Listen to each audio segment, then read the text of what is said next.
Hello दोस्तों, कैसे हो आप सब। Welcome to my YouTube channel.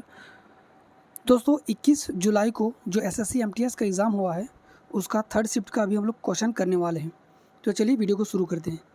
पहला क्वेश्चन पूछा गया था कि रजिया सुल्तान के बाद गुलाम वंश का अगला शासक कौन बना था। तो देखिए, रजिया सुल्तान के बाद गुलाम वंश का अगला शासक था मुइजुद्दीन बहराम शाह। ठीक है, मुइजुद्दीन बहराम शाह जो है अगला सुल्तान बना था। 1240 में रजिया सुल्तान की हत्या कर दिया गया था और उसके बाद मुइजुद्दीन बहराम शाह को गद्दी पे बिठाया गया था। ठीक है, अगर मुइजुद्दीन बहराम शाह नहीं होगा ऑप्शन में तो आपको गयासुद्दीन बलबन टिक करना है। ठीक है, इसके बाद गयासुद्दीन बलबन बैठा था गद्दी में। और अगर मुइजुद्दीन बहराम शाह ऑप्शन में रहा होगा तो आपको इसी को टिक करना है। ठीक है, क्योंकि रजिया सुल्तान के तुरंत बाद बैठा था मुइजुद्दीन बहराम शाह, उसके बाद बैठा था गयासुद्दीन बलबन। चलिए अगला क्वेश्चन है, भोपाल गैस त्रासदी कब हुई थी। देखिए 2 दिसंबर 1984 को भोपाल गैस त्रासदी हुई थी। इसके बारे में थोड़ा कुछ फैक्ट जान लेते हैं। भोपाल स्थित यूनियन कार्बाइड नामक कंपनी के कारखाने से एक जहरीले गैस का रिसाव हुआ जिसमें लगभग 15,000 से अधिक लोगों की जान गई और बहुत सारे लोग अनेक तरह की शारीरिक अपंगता से लेकर अंधेपन के शिकार हुए। भोपाल गैस कांड में मिथाइल आइसोसाइनाइड MIC जिसको बोलते हैं, मिथाइल आइसोसाइनाइड नामक जहरीला गैस का रिसाव हुआ था। तो ये क्वेश्चन कई बार पूछा गया है कि जो भोपाल गैस त्रासदी हुआ था उसमें कौन सा गैस निकला था। ठीक है, तो मिथाइल आइसोसाइनाइड MIC जिसको बोला जाता है। अगला क्वेश्चन है, डेमन गलगुट। ठीक है, डेमन गलगुट की पुस्तक का क्या नाम है जिसके लिए उन्हें 2021 में बुकर पुरस्कार से सम्मानित किया गया था। ठीक है, तो देखिए डेमन गलगुट के जो बुक है उसका नाम क्या था जिसके लिए उन्हें 2021 में मैन बुकर पुरस्कार से सम्मानित किया गया था। तो देखिए द प्रोमिस दक्षिण अफ्रीकी नस्लभेद इतिहास के बारे में बताता है और इसी पे ये उपन्यास लिखे हैं जिसके कारण इनको 2021 में बुकर पुरस्कार मिला है इस बुक के लिए। ठीक है, अगला क्वेश्चन पूछा गया था कि मीराबाई चानू ने ओलंपिक में पदक कब जीता था। देखिए 24 जुलाई 2021 को ओलंपिक में 49 किलोग्राम भार में भारत के लिए पहला पदक जीता था। ठीक है, जो इस बार का जो ओलंपिक हुआ था भारत के लिए पहला पदक जीता था जीती थी कौन, मीराबाई चानू ने। ठीक है, उन्होंने स्नेच में 87 kg भार उठाए जबकि क्लीन एंड जर्क में 115 kg सहित 202 किलोग्राम भार उठाकर यह रजत पदक जीती थी। अगला क्वेश्चन है, निम्न में से अक्रिय गैस कौन सा है। 4 ऑप्शन दे रखा था और उनमें से एक को बताना था और जैसे कि बताया गया कि ये जो है देखिए हीलियम, नियॉन, आर्गन, क्रिप्टन, जेनन और रेडन। ठीक है, ये सब अक्रिय गैस है और आपके ऑप्शन में ये जो है जितने इन्हीं में से कोई एक रहा होगा, अब जो होगा वो आपका करेक्ट आंसर हो जाएगा। ठीक है, अक्रिय गैस या फिर इनर्ट गैस का मतलब क्या होता है कि जो गैस और दूसरे किसी के साथ रिएक्शन नहीं करेगा, यानी कि उसके जो आउटर मोस्ट ऑर्बिट है उसमें 8 इलेक्ट्रॉन फुलफिल हो चुका है। ठीक है, कथक नृत्य किस राज्य से संबंधित है। देखिए कथक जो है ना उत्तर भारत के शास्त्रीय नृत्य है। ठीक है, अब यहाँ पे पूछा गया था किस राज्य से संबंधित है, तो उत्तर भारत में कई सारे राज्य हैं लेकिन इनमें से जो प्रमुख राज्य जिसमें सबसे ज़्यादा मनाया जाता है वो है उत्तर प्रदेश। ठीक है, अगर आपके ऑप्शन में उत्तर प्रदेश रहा है तो आपको उत्तर प्रदेश ही टिक करना था। ठीक है, और अगर सिर्फ उत्तर भारत रहेगा तो उत्तर भारत आप टिक कर सकते थे। तेलुगु नववर्ष के रूप में किस त्यौहार को मनाया जाता है। देखिए उगादी जो पर्व है ये तेलुगु नववर्ष के रूप में मनाया जाता है। तेलुगु, अगर सिर्फ ये पूछा जाएगा कि दक्षिण भारत में नववर्ष के रूप में किस त्यौहार को मनाया जाता है तो ये पोंगल हो जाएगा। ठीक है, इसका आंसर। तो कौन सा क्वेश्चन पूछा गया था आप लोग देख लीजिएगा। चीन की भाषा कौन सी है। देखिए चीन की भाषा मंदारिन है। ठीक है, चीन की जो भाषा है वो मंदारिन भाषा है।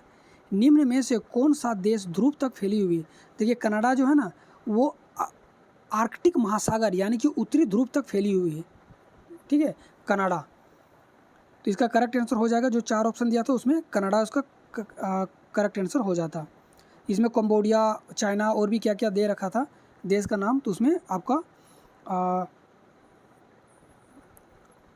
कनाडा हो जाएगा राइट आंसर, ठीक है। कनिष्क का संबंध किस राजवंश से? देखिए कनिष्क का संबंध किस राजवंश से, तो कनिष्क को कुषाण वंश का सबसे प्रतापी राजा था, ठीक है। सन 1178 ईस्वी में अपना राज्यारोहण किया तथा इस उपलक्ष्य में एक संवत चला जिसे शाक संवत कहा जाता है, जिसे भारत सरकार द्वारा प्रयोग में लाया जाता है, ठीक है। जो अभी हम लोग जो कैलेंडर देखते हैं वो शाक संवत का ही कैलेंडर है और ये कुषाण वंश के थे। हड़प्पा सभ्यता के मोहरे किससे बनाई जाती थी? देखिए हड़प्पा सभ्यता की जो मोहरे, तो अधिकांशतः जो मोहरे बनाई जाती थी ना वो सेलखड़िया नामक पत्थर से बनाई जाती थी, ठीक है, सेलखड़िया नामक पत्थर से बनाई जाती थी। निम्नलिखित में से मुद्रा पूर्ति में सर्वाधिक, देखिए आपको मैं एक बात बता देना चाहता हूँ यहाँ पे कि हड़प्पा वाला में कि बाद में सबसे ज़्यादा तो सेलखड़िया, बाद में ना इसमें कई सारे धातु से भी बनाया गया है, लेकिन यहाँ पे सिर्फ ये पूछा गया कि मोहरे किससे, जब भी पूछा जाता है इस तरह से तो जो सबसे ज़्यादा प्रचुर मात्रा में बनाया जाता था ना मुख्य रूप से उसी को पूछा जाता है।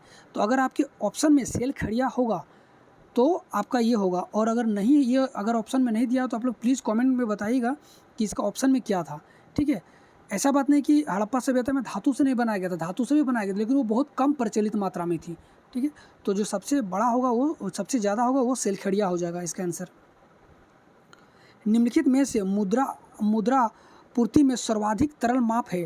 देखिए मुद्रा पूर्ति में सर्वाधिक तरल माप किसे कहा जाता है? देखिए सबसे ज़्यादा जो तरल होता है ना, तरलता जिसमें कहा गया, देखिए आरबीआई द्वारा कोडिंग किया गया, मुद्रा के जो प्रचलन होता है उसके लिए आरबीआई द्वारा कोडिंग किया गया है। उसको क्या कोड रखा गया है? M1, M2, M3, M0 भी है, M0 भी, M1, M2 से लेकर के M4 तक किया गया है मार्क, ठीक है। इसमें जो सबसे तरल होता है मुद्रा आपूर्ति में जो सबसे जो तरल होता है वो होता है M1, ठीक है, सबसे तरल होता है M1, उसके बाद M2, फिर M3 और सबसे कम तरल होता है M4, ठीक है। तो आपको क्वेश्चन में क्या पूछा गया? अगर सबसे ज़्यादा तरल पूछा गया होगा तो M1 हो जाएगा, और सबसे कम तरल पूछा गया होगा तो M4 हो जाएगा, ठीक है। निम्न में से कौन क्रिकेट से संबंधित नहीं है? देखिए 3 चीज़ तो इसमें जो ऑप्शन में मिला है, 3 मेडन ओवर, यॉर्कर और LBW, ठीक है, ये तीनों तो होता है। इसके बाद जो चौथा ऑप्शन जो भी रहा होगा वो क्रिकेट से संबंधित नहीं होगा। निम्न में से स्वपोषी कौन है? देखिए स्वपोषी कौन होते हैं? जो खुद से अपना खाना बना लेते हैं, और हरे पेड़ पौधे जो होते हैं खुद से खाना बनाते हैं, जैसे शैवाल हो गया, ग्रीन शैवाल हो गया, हरे पेड़ पौधे हो गया, ये सारे खुद से अपने खाना बनाते हैं। तो ये जो है ये इन सब को हो जाएगा। ऑप्शन में क्या था आप लोग जरूर बताना, ऑप्शन में आप लोग को क्या दे रखा था। पहला ग्रैमी अवार्ड किस भारतीय को मिला था? देखिए पहला जो सितार वादक थे पंडित रविशंकर, प्रथम ग्रैमी अवार्ड विजेता जो है भारत की तरफ से वही थे, ग्रैमी अवार्ड। इसका करेक्ट आंसर होना चाहिए पंडित रविशंकर। अगला क्वेश्चन जो पूछा गया था, अनुच्छेद 32 किससे संबंधित? देखिए ये क्वेश्चन आप लोग को नहीं पूछा गया था एग्जैक्टली, मैंने बाद में पता किया तो पता चला कि ये क्वेश्चन आप लोग को नहीं पूछा था।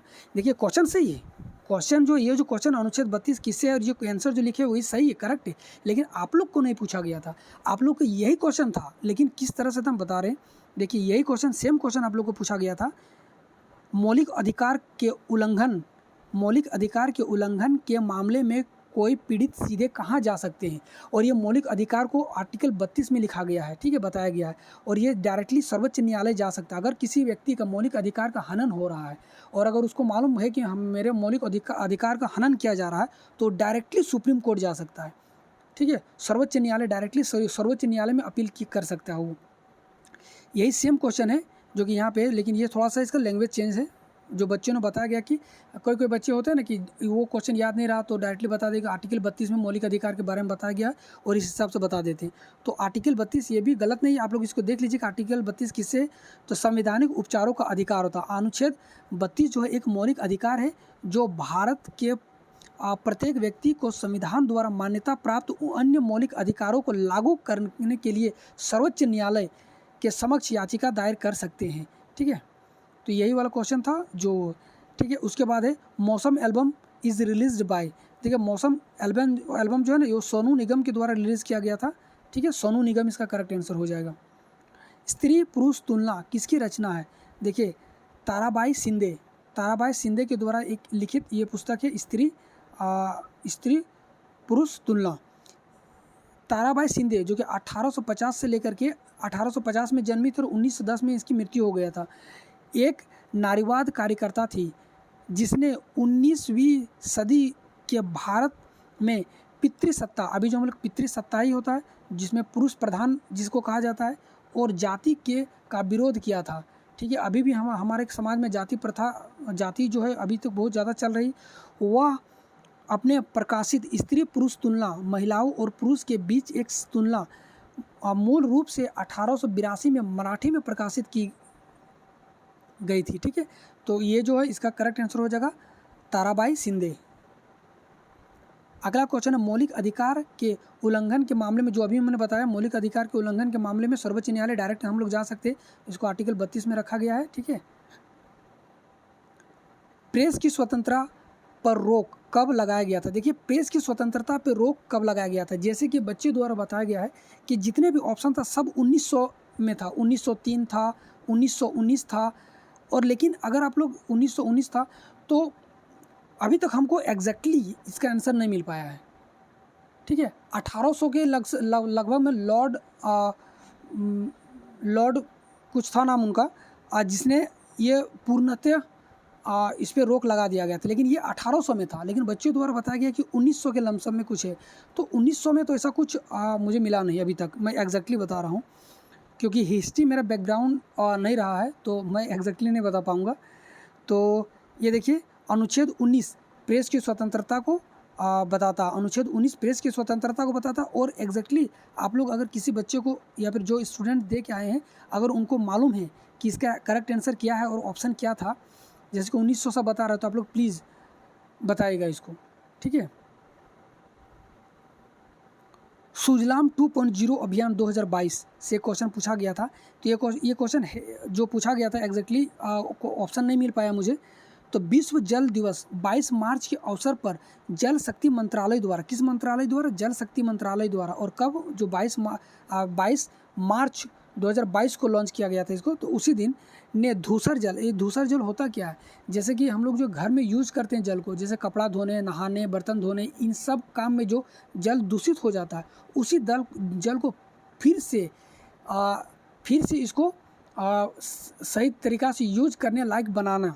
ठीक है, तो धूसर जल होता है गंदा जल, जो हम लोग यूज़ करते हैं उसमें गंदा जल होता है, उसी को धूसर जल। तथा रसोई, स्नान, कपड़े धोने से या अफवाह से जल के पुनः उपयोग के लिए एक देशव्यापी परियोजना शुरू की गई है। ठीक है, सुजलाम 2.0 अभियान के तहत 6 लाख से अधिक गांवों में ठोस एवं तरल अपशिष्ट प्रबंधन का जोर दिया जाएगा। ठीक है, तो ये था, आप लोग देख लीजिएगा, इसी में से ही आप लोग को आंसर होगा कुछ गाइस। तो ये आज हमको इतना क्वेश्चन मिला था, ये जो 21 तारीख को जो था एग्ज़ाम। आप लोगों को कैसा लगा वीडियो ज़रूर बताइएगा। अगर अच्छा लगा तो प्लीज़ वीडियो को लाइक कीजिएगा, शेयर कीजिएगा और चैनल को सब्सक्राइब कर लीजिएगा। और हाँ, बेल आइकन को प्रेस ज़रूर कर दीजिएगा, जिससे कि जो भी अपडेट हम करेंगे अपनी तरफ से, जो भी वीडियो डालेंगे वो आपको जल्द से जल्द मिलता रहेगा। ठीक है गाइस, वीडियो देखने के लिए थैंक यू। तब तक के लिए जय हिंद, जय भारत।